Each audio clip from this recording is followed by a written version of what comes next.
Picha inaanza ikituonyesha binti akiwa na mama yake. Na kusema ukweli, mama alikuwa anaumwa kweli.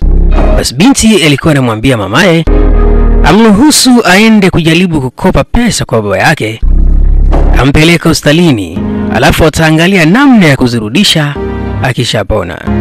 Lakini mama mtu alimwambia, mwanangu, mimi baba yako namjua. Wewe unafikiri muda wote mimi nikiwa naumwa hanioni? Muda wote mimi nikiwa nimelala hapa kitandani naumwa hanioni? Mimi ninachoweza kukuambia mwanangu, jilinde. Nachoweza kukuambia mwanangu, jilinde. Na ukweli ni kwamba umenipambania sana mwanangu. Na mimi nashukuru kwa hilo. Na kusema ukweli, mimi siwezi nikapona.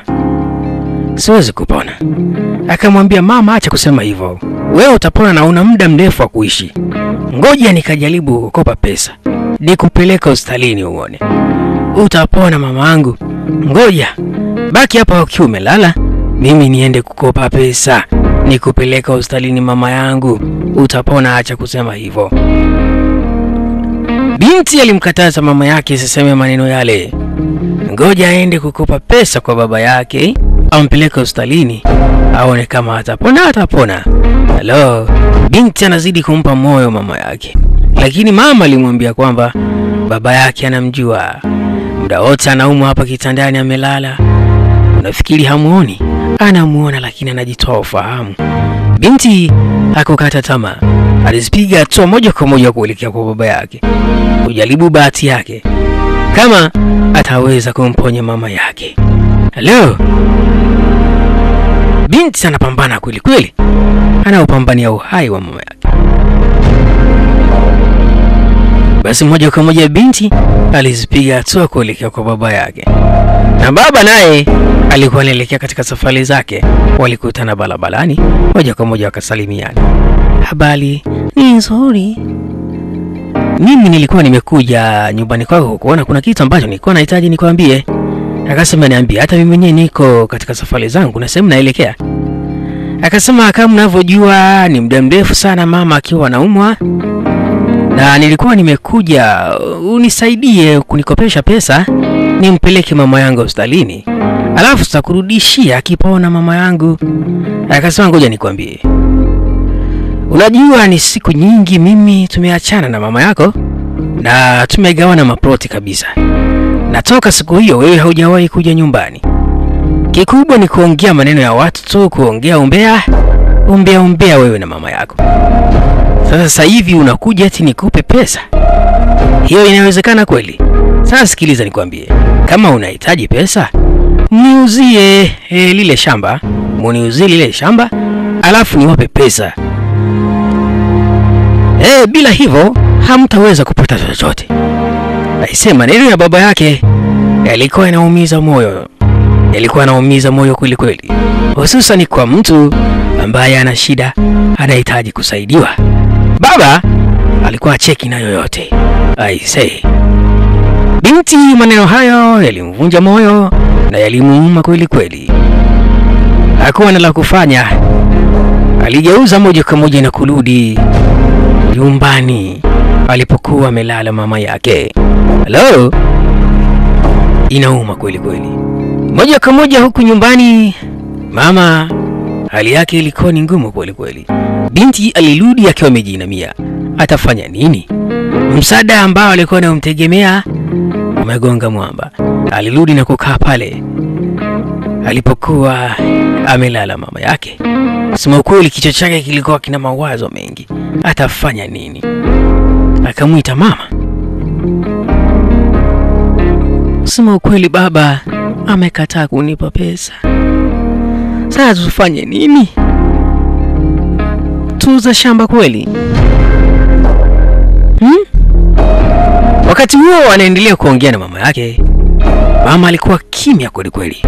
Akamuita mama. Alishtuka. Bwana nayeongea naye aongei na mimi. Kulikoni? Akamtikisa. Alipomtikisa mama pale alipokuwa amelala, hakuongea chochote. Hello. Ndipo alipomsogelea angalie. Mama anamuita lakini mama haitiki. Hiyo inamaanisha kwamba tayari alikuwa ameshaenda na maji, ameshaiaga dunia. Aisee, hicho kitendo kilimuuma. Akakaa chini, akashika kichwa. Halo. Alikuwa kama amemwagiwa na maji ya moto. Hii inauma kweli kweli. Hakuwa na la kufanya binti. Tegemeo lake ameondoka. Binti huyu hapo analia kweli kweli. Basi baada ya mazishi kufanyika, siku, wiki, miezi na miaka ilikatika. Moja kwa moja hapa ni katika uwanja wa ndege. Tunawaona mabinti wawili moja kwa moja wakiwa wanatoka kwenye gari. Na hiyo inamaanisha kwamba kuna mtu moja kwa moja walikuwa wamekuja kumpokea katika uwanja wa ndege. Moja kwa moja ukiangalia vizuri katika mikono yao walikuwa wameshika maua ya upendo, love flower. Moja kwa moja ndipo alipopiga hatua akamsogelea mwenzake akamwambia, sikia, haya ni ya Mkenya na hayo ni ya Australia. Sasa hayo ya Australia ngoja nikuoneshe. Moja kwa moja akafungua mlango wa gari. Akalitoa begi, anahitaji kumuonyesha kitu. Akamwambia, haya ya Australia, angalia, haya ya Australia utanisaidia kuyaweka hapa. Na muda ukifika nitayatoa moja kwa moja na kuenda nayo, sawa? Akasema sawa. Inaonekana kuna mchongo walikuwa na upanga hapa. Hello. Akamsikiliza mwenzake anasema nini sasa. Akapumua. Pumzi ilikuwa ni ndefu. Muda mgumu umefika. Muda wa kucheza mchezo mgumu ndio huu hapa. Akamwambia, sikiliza, naomba ufanye kile nitakachokuambia tu. Akasema sawa, nitafanya. Muda umefika sasa wa kuchezesha timu mbili kwa wakati mmoja. Muda umefika wa kuchezesha timu mbili kwa wakati mmoja. Akamwambia, nitakusaidia lakini mimi sitasupport mabaya yako. Akacheka. Akamwambia, lakini Kal, nitakusaidia lakini usiniingize katika changamoto zako. Kama unavyojua mimi sio mtu wa ubaya. Na hivyo nakusaidia kwa sababu ni wewe tu na kuheshimu. Nakusaidia kwa sababu na kuheshimu. Akamwambia, tulia Dina, kila kitu kimepangwa. Akamwambia, unamuona yule mpenzi wangu kutoka Kenya amenipigia simu na ameniambia kwamba ndege yake imeshafika. Kwa hiyo muda sio mrefu utamuona akiwa anatokezea pale. Lakini yule Mwaustralia bado hajanipigia, na hiyo inamaanisha kwamba ndege yake bado haijafika hapa. Sasa cha kunisaidia ni kitu kimoja. Nisaidie kumpokea huyo mtu kutoka Kenya, uje naye hapa kwenye gari. Na baada ya hapo mimi nitajipigisha simu na nitaondoka. Na nitakwambia kwamba kumetokea matatizo makubwa kwenye familia na atakuja mtu kunichukua bila kutarajia. Na hapo wewe utanisaidia kwenda naye nyumbani. Hapo ndipo nitakapokuwa nimepata muda wa kumpokea Mwaustralia wangu. Wote wanatoka nje lakini wanatofautiana bwana. Mtu kutoka Australia na mwingine kutoka Kenya, uone kama wanatofautiana. Haya, hapo ndipo utagundua kwamba zinagonganishwa gari mbili kwa wakati mmoja. Itakayokuwa na power ndio itakayodondosha wenzake. Haya, twende tuangalie picha hizo nzuri kabisa hii hapa. Akamwambia, lakini Kaline, naomba usigonganishe mapenzi ya hawa vijana wawili. Hebu jaribu kuchagua mmoja utakayempenda kwa dhati. Acha kufanya hivyo, sio vizuri. Akapumua. Akamwambia, Dina, tulia, calm down. Unajua Mungu wa maskini anaamka mapema sana. Akamwambia, ndio, anaamka mapema lakini kuna muda anaweza kuamka kwenda kusuluhisha matatizo waliyofanya hao. Alipotupa macho yake mbele akamuona mpenzi wake. Akasema, yule pale ameshawasili. Huyu ni kutoka Kenya. Basi na hawa ni marafiki zake ambao walikuwa wanampokea katika uwanja wa ndege pale airport. Siku nyingi sana ameenda nje huko. Sasa anarejea leo. Kuna watu ambao watakuwa wamemisi. Haya, huyu hapa Kaline anazipiga hatua moja kwa moja kuja hapa alipokuwa amesimama huyu kijana. I say. Basi kijana mwenzake alimpokea begi moja kwa moja, akatambuliwa kutoka pale. Alipotupa macho yake mbele ndipo alipomuona huyu Kaline moja kwa moja anaenda kumkumbatia. Kusema ukweli nilikuwa nimekumisi muda mrefu. Dina anaangalia jinsi watu walivyopendezana bwana. Aya. Maua alikuwa nayo mkononi, lakini kijana hakuchelewa. Alitoa pete. Pete ya dhahabu kwa design kama hiyo. Binti alishangaa sana. Kumbuka mapenzi alionayo ni mapenzi ya bandia. Mapenzi ya kitapeli. Alipotupa macho yake mbele, mbona mambo yamekuwa mengine sasa? Mambo si mambo. Kijana kutoka Australia na yeye alikuwa anatokezea kwa design kama hiyo. Kumbuka mipango ilivyoipanga sivyo ilivyoenda. Alimsukuma moja kwa moja huyu akaenda kumpokea wa Australia. Hicho kitendo kilimuuma Dina. Kilimuuma kweli kweli. Hello, kijana kutoka Australia aliweka simu yake mfukoni moja kwa moja akamkumbatia. Huyu kijana kutoka Kenya, kusema ukweli hicho kitendo kilimuumiza kweli kweli. Na Dina walikuwa wameyapanga wote hawa wakiwa wawili, lakini moyo ulimsuta kweli kweli.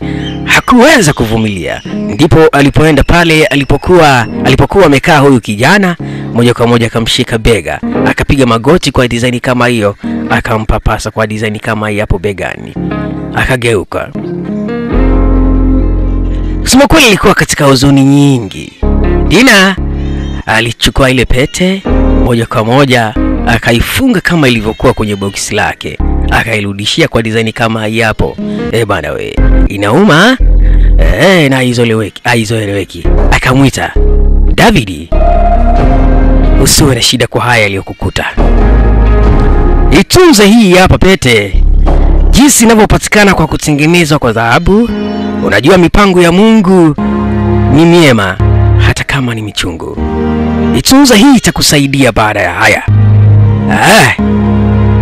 Bwana we, mipango ya Mungu siku zote ni miema hata kama ni michungu. Kuna mambo mengine yanakuja kama mema, mwishowe yanakuwa mabaya, na mambo mengine yanakuja kama mabaya, mwishowe yanakuwa mema.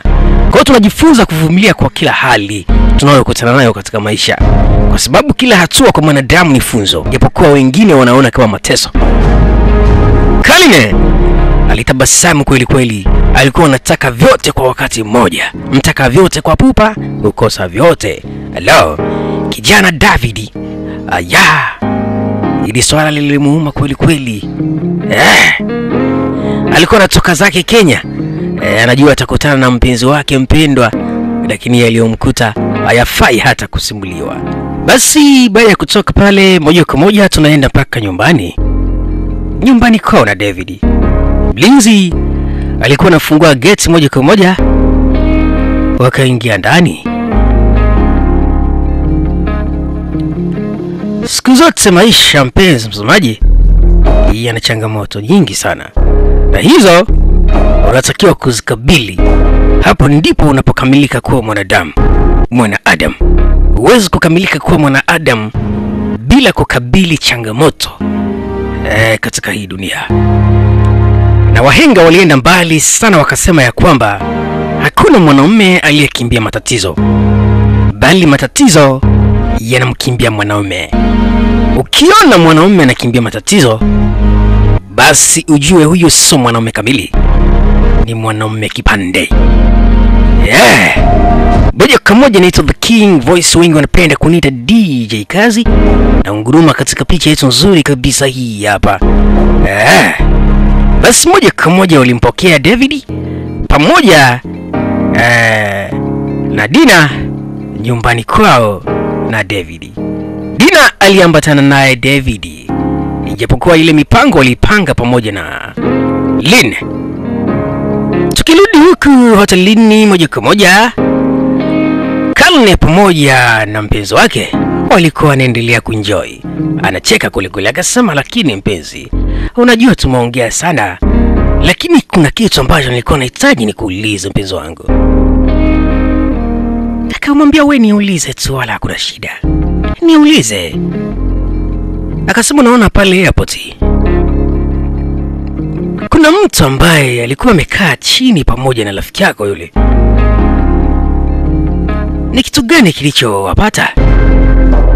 Maana kama unavyojua, ukimwona mtu mzima amekaa chini kwa design ile, unajua kuna kitu ambacho sio cha kawaida kimempata. Akasema, unajua nilikuwa naye kwenye ndege yule, amepandia Nairobi. Nilikuwa naye kwenye ndege amepandia Nairobi. Binti baada ya kusikia vile alishtuka kweli. Akanyanyuka pale alipokuwa aone atamdanganyaje sasa huyo. Akasema, unajua mapenzi ya mitandaoni haya baby, hayana shida zake kweli. Akasema, unajua yule ni rafiki, ni mpenzi wa rafiki yangu yule, na alikuwa namuona mitandaoni wanatumiana picha photolab, na kusema kweli alivyokuwa namuona kwenye picha alikuwa nafikiri ni mzuri wanatumia na filter, lakini alivyomuona live akasema, lakini unavyoniona mimi si ni vile jinsi ulivyonikuwa unaniona mtandaoni. Mimi niko serious, na hakuna binti ambaye iko serious kama mimi katika taifa hili. Niangalie, unavyoniona si ndivyo vile kwenye picha. Akasema, kweli mpenzi wangu, uko vile, na unatakiwa uniamini mimi. Nakwambia ukweli, niamini mimi. Akamwambia, niamini mimi, hakuna mtu ambaye yuko serious kama mimi. Nakwambia ukweli, na ni wachache, ni mmoja, hata kipatikana ni mmoja. Binti akamwambia, baby, mbona mimi sijaona userious wako na usemea huo? Siku ukinivisha pete na ukanipandisha ndani ya ndege, tukazunguka wote, tukaenda wote mpaka Australia, hapo ndipo nitakapojua kwamba wewe uko serious. Lakini nakwambia ukweli, nikipata madola nikapata pesa, ndipo nitakapoona userious wako huo. Kijana akacheka. Akasema, unajua nini? Ngoja nikwambia kitu kimoja, na unatakiwa uniamini. Cha kwanza kabisa, mimi nahitaji kufanya kitu ambacho kitafanya mimi na wewe tuwe pamoja miaka yote. Na cha kwanza ambacho nitakachokifanya, nataka nikuandalie vitu ambavyo vitasababisha wewe upate passport. Na hiyo process nitawaambia marafiki zangu ambao wanashughulikia hayo mambo, najua watafanya faster na yatakamilika kwa wepesi. Na visa ikitoka, mimi nitakuja hapa kukuchukua ili tuende wote Australia. Nakwambia ukweli. Binti anasikiliza. Na nakwambia ukweli, utaenda Australia, utakapaona na utaona mandhari ya kule yalivyo. Akamshika mkono akamwambia, mpenzi, najua mikono yako haijawahi kushika dola hujawahi kushika pesa za kimadolari. Akasema, subiri nikuoneshe. Akazama mfukoni, akatoa kitita cha madolari aka money, akazipanga moja kwa moja, akahesabu.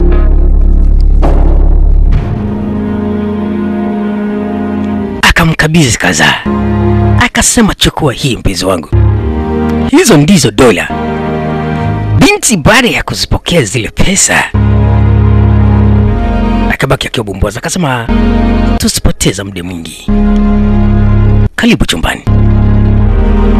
Tusipoteze muda mwingi hapa tulipokaa, karibu chumbani mpenzi wangu.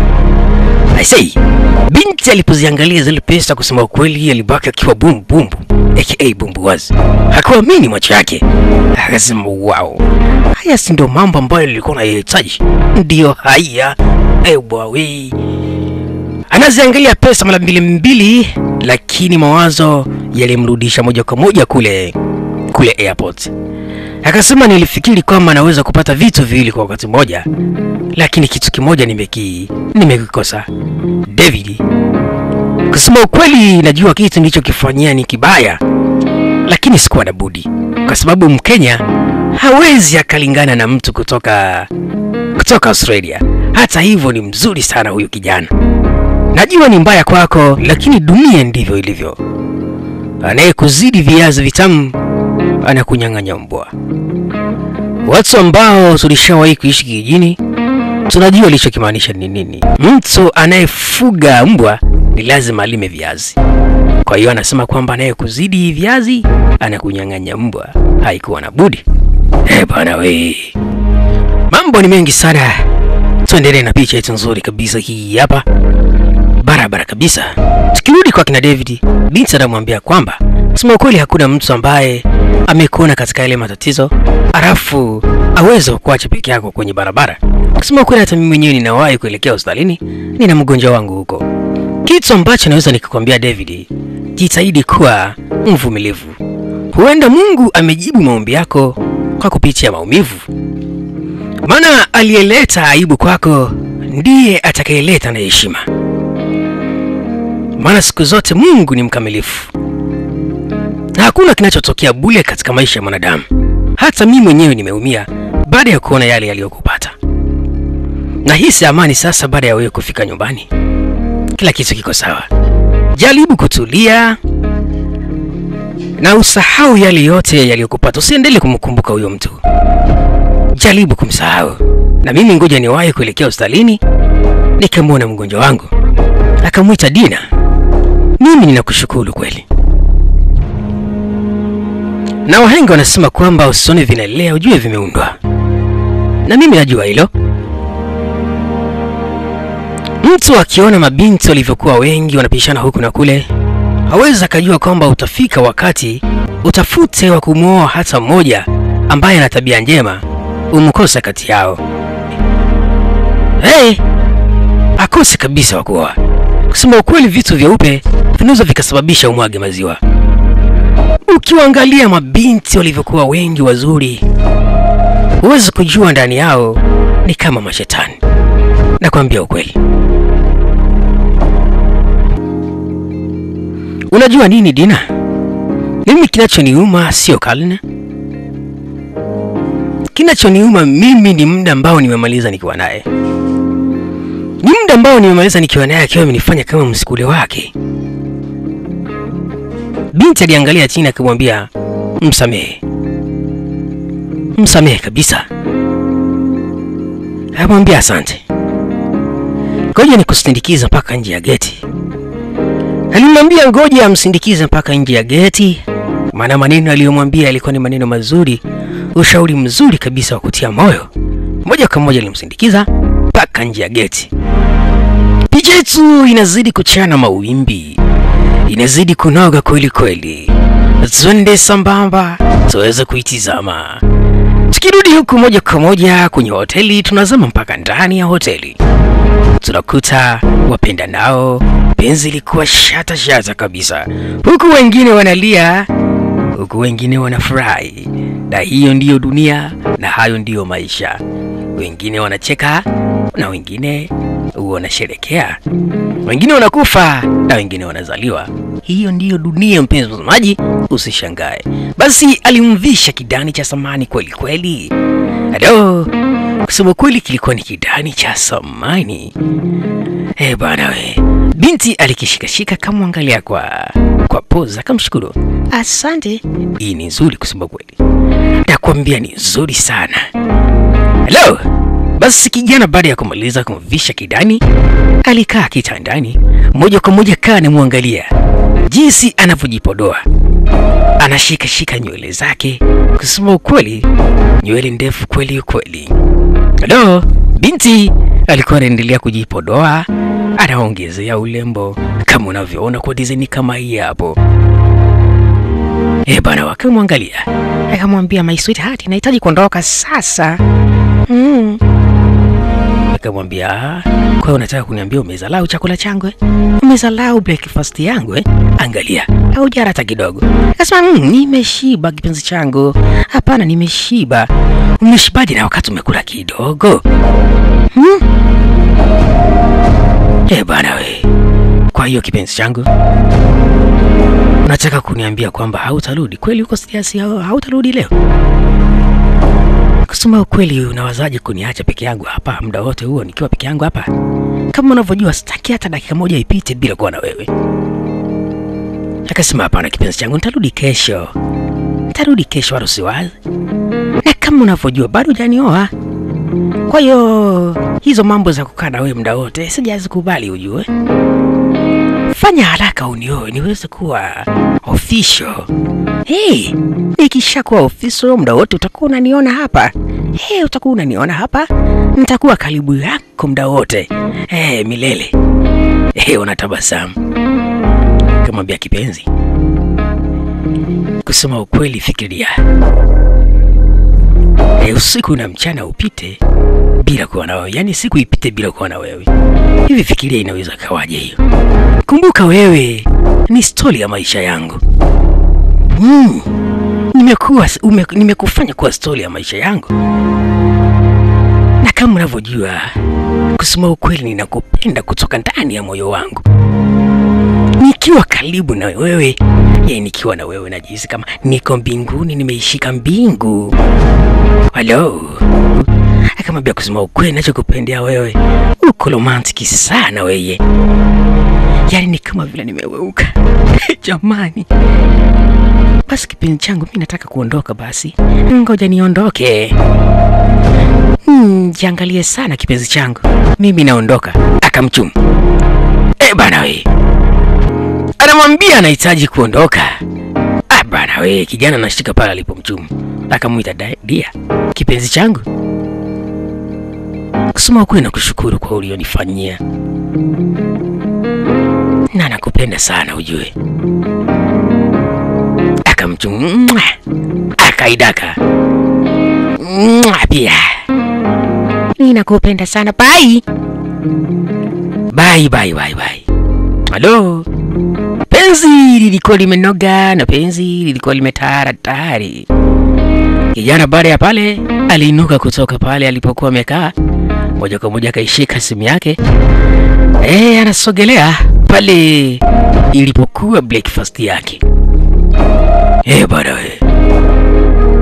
Anasogelea ilipokuwa breakfast yake. Anadonoa moja kwa moja.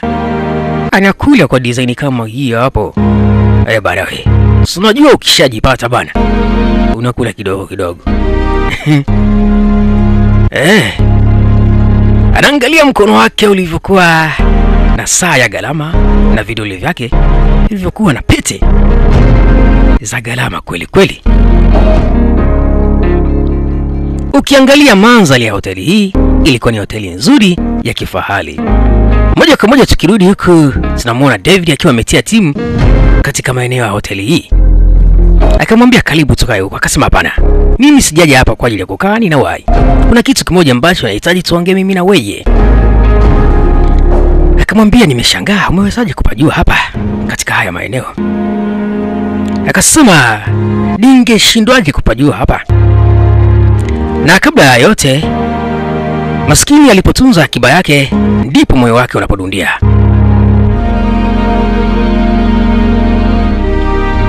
Nimetoka huko na kuja hapa kwa ajili ya kukuambia jambo moja. Ukae mbali na mpenzi wangu Kaline. Alivyoambiwa vile alishtuka. Akasema kusema ukweli Kaline ni mwanamke ambaye napanga kumuoa. Na macho yangu yameona mengi na kuvumilia mengi. Kusema ukweli Kaline ninampenda sana. Na ndiye anayeenda kuwa mama wa watoto wangu. Kwa hiyo acha kujichanganya katika mapenzi yetu. Na imani umenielewa. Kijana alicheka kweli kwa dharau. Eti acha kujichanganya katika upendo wetu. Bro, ngoja nikuulize swali moja. Hivi unafikiria ni kwa nini amenichagua mimi na akakuacha wewe? Ni kwa nini imekuwa hivyo? Amenichagua mimi akakuacha wewe. Unafikiria jua hilo? Bro, nenda kwanza kwanza kafanye kazi upate pesa kwanza, alafu ndipo uanze kupenda, kwa sababu mabinti wazuri kama Kaline wanakuwa na wazo kama sisi wenye pesa. Kwa hiyo kitu cha kushauri ni kitu kimoja, hebu fanya haraka utoke hapa kabla sijakutandika makofi.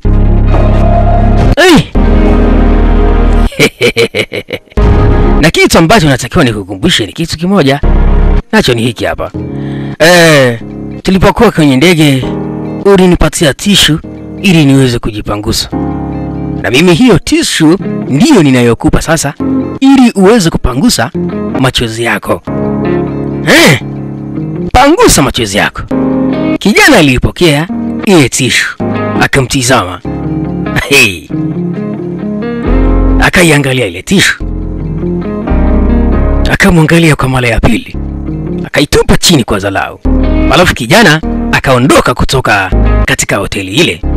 Kijana alibaki akiwa anacheka.